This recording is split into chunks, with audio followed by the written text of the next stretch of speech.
작년 11월 베트남 호치민 총영사관 인사에 최순실 씨가 개입했다는 현직 영사의 폭로, JTBC를 통해 보도됐죠. 기억하십니까? 당시 파장이 어마어마했고 최순실 게이트가 확실히 존재했다는 걸 입증하는 현직 공무원 최초의 증언이었는데요. 저희가 이분과 인터뷰하면서 향후 불이익을 당하면 다시 인터뷰하자고 했었습니다.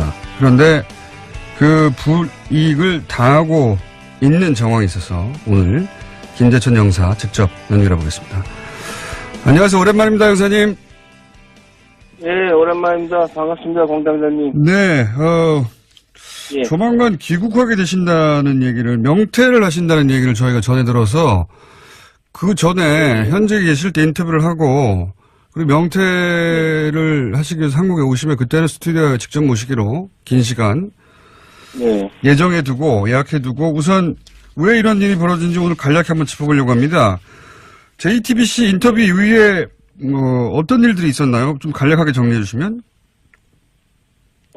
JTBC 인터뷰 이후에 외교부에서 감사가 왔고요. 네.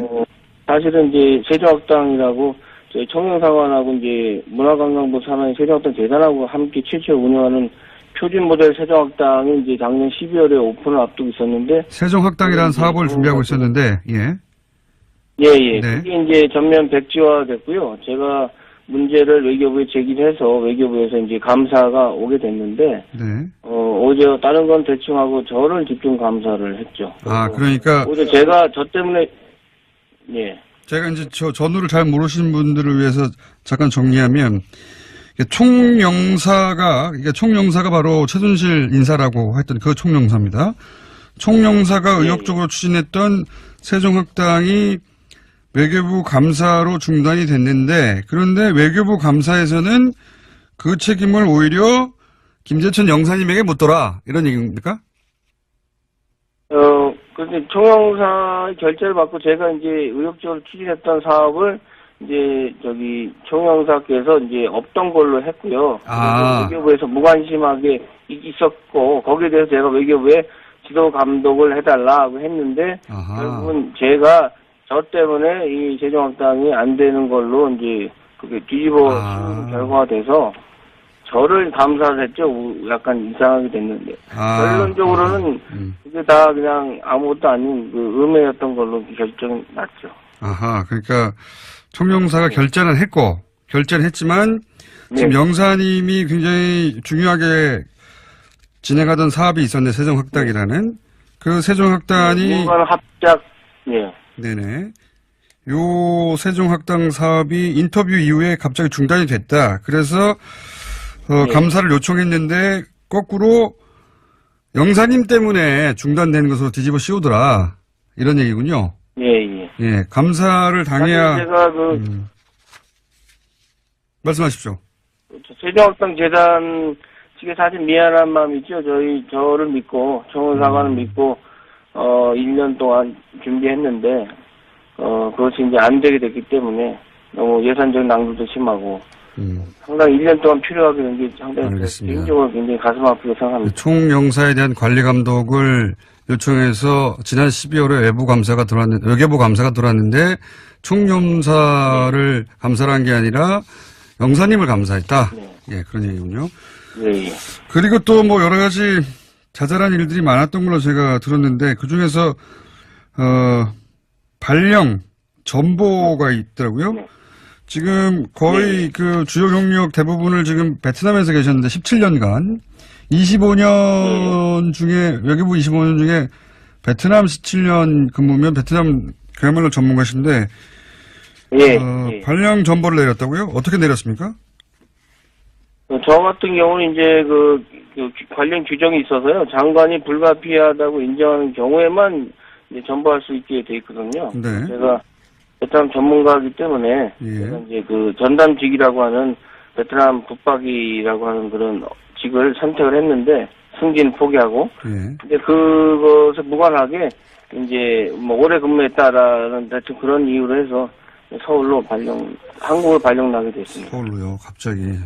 17년간 베트남 전문가인데 갑자기 서울로 와라. 그리고 이런 건 어떻습니까? 이럴 경우에 이제 그 흔히 지난 정권에 쓰던 방식이 네. 개인 사찰을 하거나 또는 뭐 말도 안 되는 모함을 하거나 이런 일들은 박근혜 정부 내내 사실 말 듣지 않는 그 공무원들에게 있었거든요. 그렇게 밝혀진 경우도 있었는데 예. 본인의 인터뷰 이후에 작년 12월 외교부 감사가 있고 그러면서 이런 식의 움직임은 없었습니까? 제가 이제 교민들한테 가장 중요한 민원 서비스, 여권 공정 등 어떤 체계에 필요한 업무를 7년 반을 민원실을 운영했는데요. 네. 그 민원실에 있는 행정 직원, 제 부하 직원을 압박을 해서 저에 대해서 뭔가를 캐려고 했고, 그 다음에 민원실 전화를 뭐 20일 동안 안 받았다고 외교부 감사관실에 누군가 이야기해서 말도 안 되는 해프닝이 있었는데, 사실 민원실 전화는 한 대밖에 없고, 우리 행정 직원이 받기 때문에 제가 전화를 직접 못 받거든요. 그래서 이런 식으로, 그 다음에 교민들 몇 명이 이제 누군가 사주를 받아서 저에 대해서 1년간 집중적으로 이제 음해성 민원을 외교부에 넣었다는 얘기를 들었습니다. 너무나 황당하기 때문에 외교부에서도 크게 저한테 문의조차도 하지 않았고요. 그 다음에 제가 지난 10월 달에 운전면허 갱신 때문에 한국에 휴가를 잠깐 다녀왔는데, 이것도 조영사 본인이 결제를 안 했다고 하면서 외교부에 저를 고발해서 제가 본의 아니게 처음으로 외교부에 들어와서 사유서를 쓰게 됐고요. 사실 유치합니다. 저는 총무과에 결제를 올렸던 결제를 밟았었거든요. 외교부에도 보고를 했고요. 네. 혹시 외교부에 근무하는 25년 동안 이런 사유서나 이런 문제가 된 적이 있습니까? 저는 한 번도 징계를 받은 적이 없고요. 오히려 뭐 모범 공무원상이나 이런 여러 상을 받았고요. 그렇기 때문에 제가 명퇴를 할 수 있었던 거는 제가 징계를 받았다면 명퇴를 신청할 수 없는 조건인데, 사실은 좀 말도 안 되는 황당한 거. 그 다음에 일부 언론에 보도됐지만 주례 회의도 JTBC 이후에 월요일마다 하는 회의를 취소를 했고요. 주례 회의. 그 다음에 7개월 만에 살짝 티타임 형식으로 이제 부활을 했는데, 제가 물었죠. 그 회의를 부활한 거냐 아니냐 했더니 그냥 바쁘지 않은 사람만 오라고 하더라고요. 제가 민원실 업무를 하기 때문에 자리는 잘 못 비우거든요.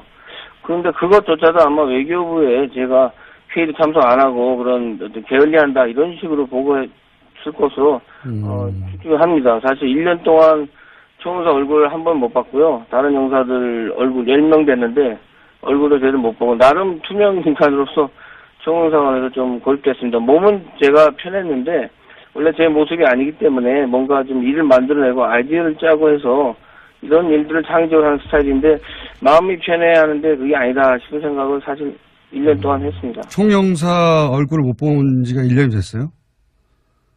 예. 회의에 참석하지 못하니까. 회의가 아니라 이제 회의 자체를 이제 회의를 없애고 티타임 형식으로 만들었는데 거기도 오지 말라고 하니까. 7개월 후에 만들었는데 이제 그것도 이제 비공식이니까 자기들끼리 모여서 이제 회의를 한 거죠. 이제 저는 이제 아예 종영사관에 없는 존재로 이제 된 거죠. 대외 활동 자체가 제가 이제 못하고 업무가 축소돼서 민원실 사무실만 지키는 업무를 했죠. 휴가를 갔다 오겠다고 총무과에 결제를 올렸는데 그 결제를 총영사 본인이 안 했다고 나중에 주장하면서 고발해가지고 사유서도 썼다. 예. 그리고. 예, 외교부에는 제가 총무과에서 보고를 안 해서 제가 보고를 했거든요. 제가 운전면허증이 금년 말에 갱신 안 하면 없어지니까 당연히 해야 되는. 교민 몇 명이 집중적으로 음해하는 민원은 내용이 예를 들면 어떤 겁니까? 다시 한번 말씀해 주시겠습니까? 그러니까 지난 1년간 교민 몇 명이 계속 돌아가면서 음해성 민원을 넣었다고 했는데 그 내용은 어떤 겁니까? 간단하게 예를 들면. 사실은 제가 그 내용은 직접 외교부에서 들은 게 아니고 네. 중간에 어떤 분이 외교부에 지금 간부를 아시는 분이 있어서 저에 대해서 투서를 많이 들어와 있다 집중적으로. 근데 그 내용이 왜냐하면 제가 저를 아는 분들은 저에 대해서 이렇게 비판적인 얘기를 많이 안 하시거든요. 그러니까 전혀 관계가 없는 분들이 어떤 식으로 내용을 했는지는 왜냐하면 너무 그 내용 자체를 저도 알 수가 없고요. 직접 받으신 게 아니고 아마 알고 있을 것 같은데 외교부로 직접 받으시니까 많은 일을 겪으셨네요. 예, 그 전화를 안 받았다고 하는데 원래 전화 한 통밖에 없고 행정직원이 받는 거기 때문에 본인이 원래 전화를 직접 받지 않는데 그걸 안 받았다고 또 고발하고. 예. 그래서 결국은 그런 것들이 쌓여서 명퇴를 결심하게 된 겁니까? 사실은 제가 이제 외교부에 25년, 베트남에 17년, 호치민만 2번에서 14년 근무했거든요. 근데 제가 좀 재공관 업무라는 게 사실은 공관장, 총영사와 대사를 잘 만나야 되는데 95년에 제가 호치민에 처음 나와서 조금 못된 총영사 만나서 고생을 많이 했습니다. 예를 들어서 최순실과 같은 그 사적 일을 많이 시키고 입에 담지 못할 부끄러운 일도 사실은 시키곤 했는데요. 사실 그때 제가 너무 자신이 싫었고 그래서 그때부터 제가 저항을 결심한 겁니다.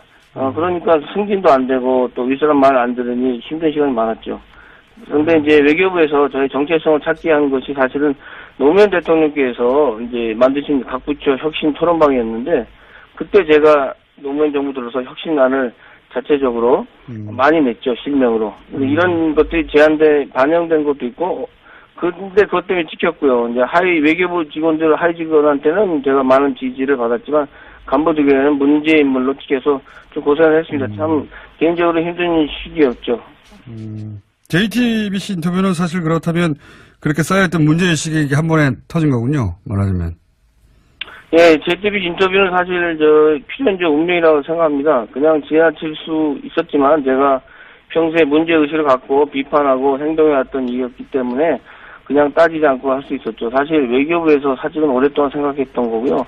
좀 더 다니면서 제가 가장으로서 책임을 가지고 공무원 생활을 했으면 좋겠지만 평범하지 않은 공무원 생활을 한 저이기 때문에 지난 시간들이 참 힘든 시기였고요. 사실은 좀 쉬고 싶은 생각도 들었습니다. 제가 언제까지 외교부에서 홀로 투쟁만 하고 살 수 없기 때문에 인생을 크게 멀리 볼 때 외교부에서 제가 오래 남는 것도 도움이 안 된다고 생각하게 됐고요. 제 아내도 동의하고 적극적으로 지지해주고 있습니다. 알겠습니다. 어떤 일을 겪으시는지는 저희가 대충 알겠고요. 고생 많이 하셨고요. 예. 그러니까 외교부도 장관이 바뀌고 일부 간부들이 바뀌어가는 중이긴 하지만 아직 오래 쌓인 어떤 구조가 문제가 크군요. 예, 그 이야기는 저희가 귀국을 2월 달쯤에 하신다고 하니까 그리고 명퇴 계획도 있다고 하시니까 그 게스트에 직접 모셔서 좀 자세히 들어보겠습니다. 지금 겪고 있는 일에 대해서는 저희가 충분히 이야기를 들었습니다. 오늘 말씀 감사합니다. 공장장님 제가 잠깐만 한마디 해도 될까요? 한마디요? 예, 짧게. 여보세요? 예, 말씀하십시오. 예, 모든 것이 하루아침에 바뀌는 건 없다고 생각합니다. 정권이 바뀐다고 해서 모든 것이 바뀌는 것도 아니고 특히 공무원 사회는 외부 지속적인 자극이 있어야 변화하는 조직입니다. 자체 변화를 현실적으로 무리가 있고 그래서 국민들이 공무원 사회를 잘 감시하고 동시에 격려를 아끼지 않으면 그런 관심이 필요하지 않나 이렇게 생각합니다.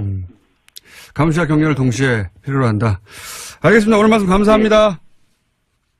예, 감사합니다. 지금까지 김재천 영사였습니다. 작년 11월 베트남 호치민 총영사관 인사에 최순실 씨가 개입했다는 현직 영사의 폭로 JTBC를 통해 보도됐죠. 기억하십니까?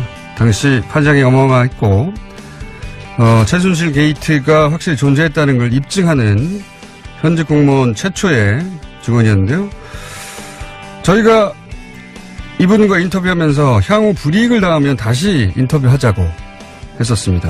그런데 그 불이익을 당하고 있는 정황이 있어서 오늘 김재천 영사 직접 연결해 보겠습니다. 안녕하세요. 오랜만입니다, 영사님. 네, 오랜만입니다. 반갑습니다, 공장장님. 네, 예. 조만간 귀국하게 되신다는 얘기를, 명퇴를 하신다는 얘기를 저희가 전해 들어서 그 전에 현직에 계실 때 인터뷰를 하고 그리고 명퇴를 하시기 위해서 한국에 오시면 그때는 스튜디오에 직접 모시기로 요 세종학당 사업이 인터뷰 이후에 갑자기 중단이 됐다. 그래서 감사를 요청했는데 거꾸로 영사님 때문에 중단된 것으로 뒤집어 씌우더라. 이런 얘기군요. 예. 예, 감사를 당해야. 제가 말씀하십시오. 세종학당 재단 측에 사실 미안한 마음이 있죠. 저를 믿고, 총원사관을 믿고, 1년 동안 준비했는데, 그것이 이제 안 되게 됐기 때문에 너무 예산적 낭비도 심하고, 상당히 1년 동안 필요하게 된 게 상당히 알겠습니다. 개인적으로 굉장히 가슴 아프게 생각합니다. 총영사에 대한 관리 감독을 요청해서 지난 12월에 외교부 감사가 들어왔는데 총영사를 감사를 한 게 아니라 영사님을 감사했다. 네. 예, 그런 얘기군요. 예, 예. 그리고 또 뭐 여러 가지 자잘한 일들이 많았던 걸로 제가 들었는데 그 중에서 발령 전보가 있더라고요. 네. 지금 거의 그 주요 경력 대부분을 지금 베트남에서 계셨는데 17년간 25년 중에 외교부 25년 중에 베트남 17년 근무면 베트남 그야말로 전문가신데 예. 발령 전보를 내렸다고요? 어떻게 내렸습니까?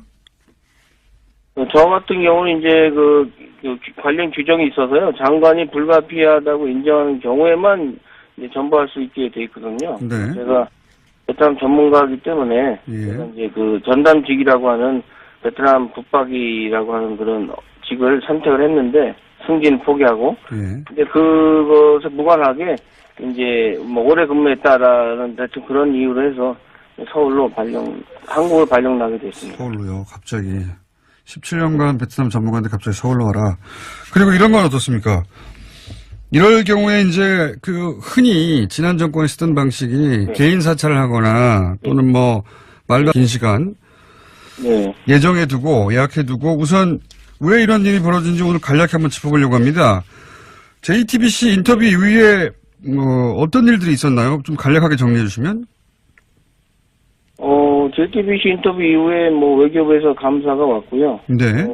사실은 이제 세종학당이라고 저희 청년사관하고 이제 문화관광부 산하의 세종학당 재단하고 함께 최초 운영하는 표준 모델 세종학당이 이제 작년 12월에 오픈을 앞두고 있었는데. 세종학당이라는 사업을 준비하고 있었는데, 예.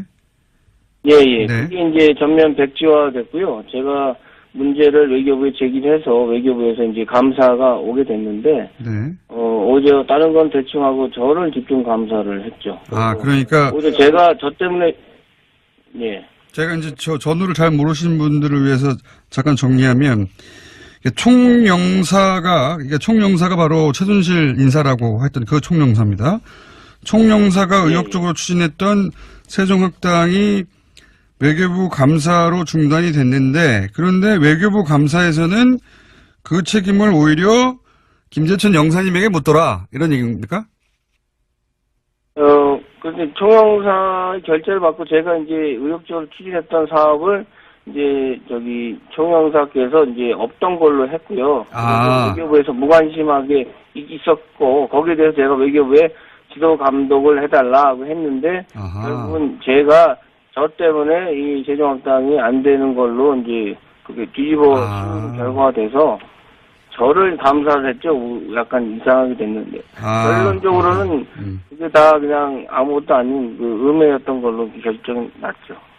그러니까 총영사가 결재는 했지만 지금 네. 영사님이 굉장히 중요하게 진행하던 사업이 있었는데 세종학당이라는 그 세종학당이 이건 합작, 예. 네네.